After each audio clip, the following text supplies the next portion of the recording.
Good morning, students. Today we are going to learn manufacturing of core or cellular materials. This is module 3, lecture 1 of fabrication and processing of advanced composites. This subject is for MTech first year students. I am Nilanjan Das Chakladar, Assistant Professor, Manufacturing Science and Engineering Specialization of Mechanical Engineering Department at IIT Kharagpur.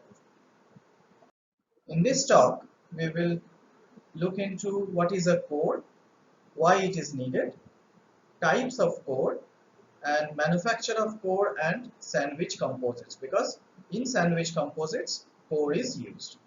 So what happens in a sandwich composite? You have a skin, you have an adhesive film, you have a core material or a cellular material, again you have an adhesive film, and you have the other skin. So that constitutes a sandwich material. Now coming to core materials, you can see this is how they look. So this is made of aramid, this is aluminium. Okay, so here again from the plus core you can see the different constituents of a sandwich composite. So this is the face, then there's the adhesive, then there's the core material, then again adhesive, again the skin. When flexural rigidity of a composite is not sufficient, the use of sandwich concept offers an alternative without a significant weight penalty. So what does it mean? It means even if you are using this core material, the weight does not increase too much. There is no significant increase of the weight, and that is why such sandwich composites are popular. So coming to core materials. When flexural rigidity of a composite is not sufficient, we just saw that the use of sandwich composite concept offers an alternative without a significant weight penalty. So what happens? The core supports lateral load component through shear. So you have to remember shear taken by the core, for which shear strength and shear modulus are very important of a core material. Shear strength and shear modulus. Common types of sandwich cores are wood, honeycomb, corrugated, and expanded polymer foams. Now we see here 3 columns and some diagrams are shown. Okay, so what are they? In the first one there is no core. Okay, so you have 2 skins and both are of equal thickness. So T by 2, T by 2, T is the total thickness. Next one, so this is number 1. Number 2, the thickness is now double, which is twice of T, and the core thickness, this is also T. Okay. Then number 3, this is 4 times compared to 1. So you have the same T thickness of the skin of the 2 skins, whereas in the middle you have 3T, 3 times the skin thickness, that is the core. What happens in case of weight? There is hardly any difference. So if we say that the first case the weight is 1, then this also close to 1, this is also close to 1. Flexural rigidity, if we say this is 1 unit, then this is 12 times, this is 48 times. Okay, so what is happening? This is just 4 times that of the second case. Now how this happens, all the details we will look into it later, how flexural rigidity is calculated. Now other methods, other types of cores. So we begin with wood core, which is an early aircraft application of sandwich composites such as balsa. Manufacture of wood cores depend on the grain direction. That means if the direction of the grain is in this way, so it matters whether you are cutting it like this or you are cutting along the direction of the grain. Okay, so that will decide the strength. Grain size 0.5 to 1 millimeter long and 0.05 millimeter in diameter. Density 100 to 300 kg per meter cube. Advantages: it is easy to machine, easy to laminate faces onto the core, and of course it's low price. Disadvantage: it is moisture sensitive. Okay. Then conformability poor. So tolerance, conformability, that is poor. Properties are non-uniform along and across the grains. That means the question of anisotropic behavior of the balsa core comes into practice. Application: laser boards. Now, second type of cores, honeycomb and corrugated cores. So what is the method? The first method is expansion method. So what is done here? A thermoset adhesive is printed in strips onto the sheet material. So this is the sheet material. Then the thermoset adhesive strips, they are printed.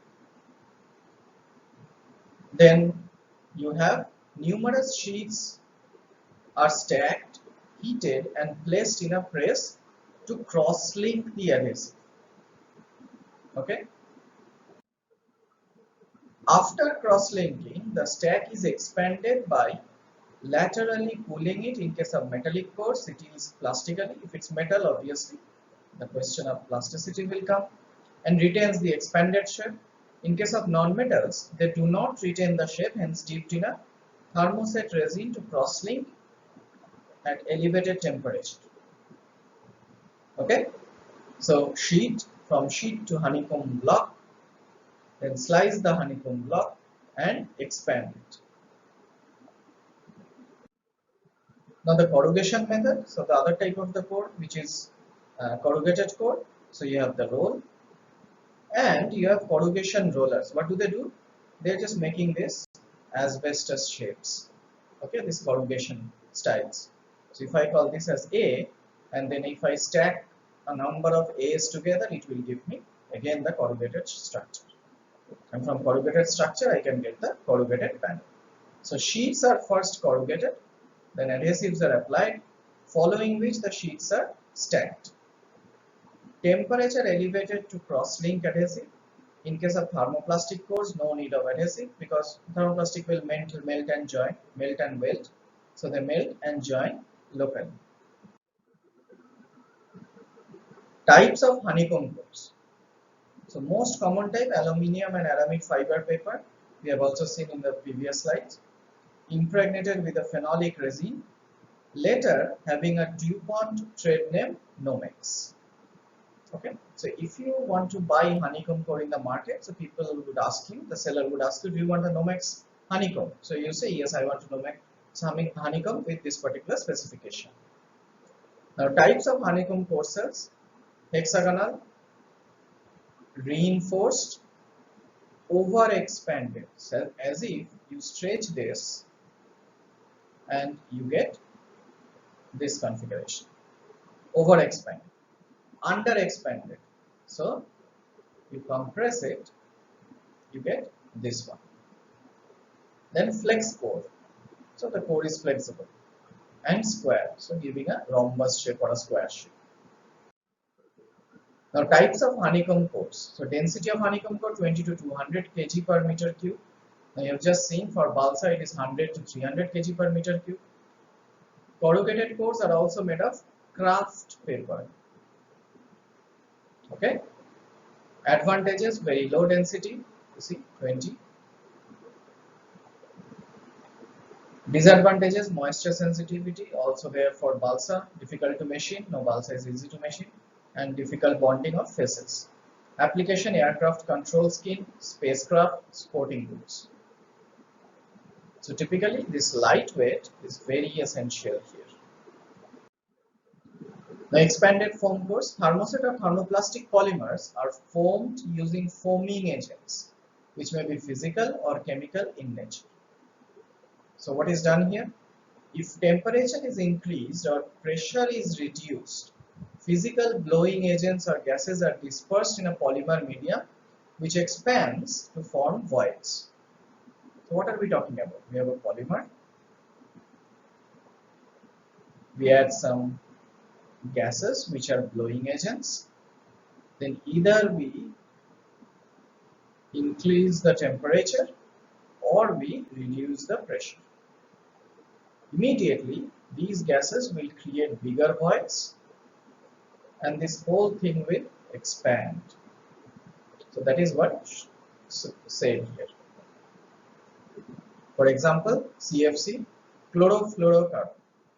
Chemical blowing agents are mixed into polymer and decompose into gases like nitrogen and carbon dioxide when the processing temperature reaches decomposition temperature. So when these gases are produced, they will try to come out. In the process, they will expand the foam. Okay, so these gases will come out. Now, types of expanded foam cores, types and forms. Density of expanded 40 to 400 kg per meter cube. So you see both the ends are now stretched compared to balsa. Example, polyurethane. This is very popular. Low price but poor mechanical properties, in situ foaming is necessary.